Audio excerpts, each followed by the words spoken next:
रमा देवी कान का दर्द से परेशान थे, कई रोज से भुगत रहे थे।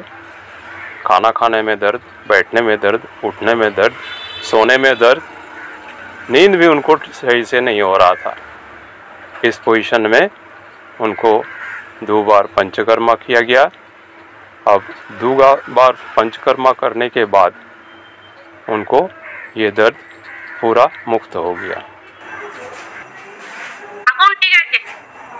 अच्छा, তোমার কানের ব্যথা,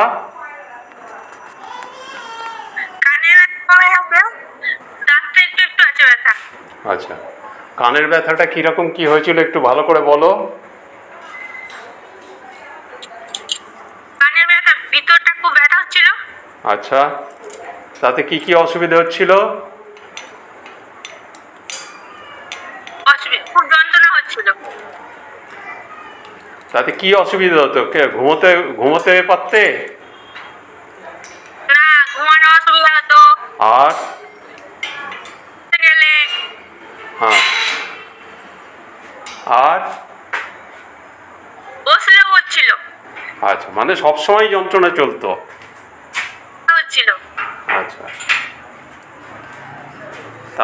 তারপরে তোমার তো 2 বার পঞ্চকর্ম করা হলো। তাতে তুমি তাতে তুমি কি কতটা কি ভালো বুঝলে খারাপ বুঝলে সেটা বলো। দুবার করাতে প্রথমবার করা হয়েছিল, তারপরে একটু ভার ছিল, দ্বিতীয়বারে আবার ঠিক হয়ে গেছে। একদম পুরোপুরি ঠিক। হ্যাঁ। আর তো সোমবারে লাস্ট করা হয়েছে, তার মানে মঙ্গল, বুধ, বৃহস্পতি, শুক্র, শনি, 4 দিন হয়ে গেল। 4 দিনের মধ্যে আর কোনো সমস্যা নেই তো? আর কোনো সমস্যা নেই। আচ্ছা, আর দাঁতের যে যন্ত্রণাটা বলছো, দাঁতের যন্ত্রণাটা এখন কতটা কি অবস্থায় আছে? কমে গেছে।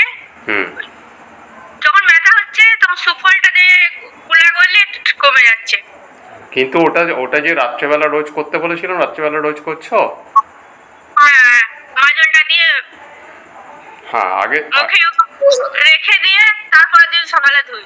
হ্যাঁ, না আগে তো সুফল দিয়ে মাউথ ওয়াশ করে নেবে, সেটা করছো? হ্যাঁ আচ্ছা, হ্যাঁ, ওটা আগে করে তারপর ওটা করি।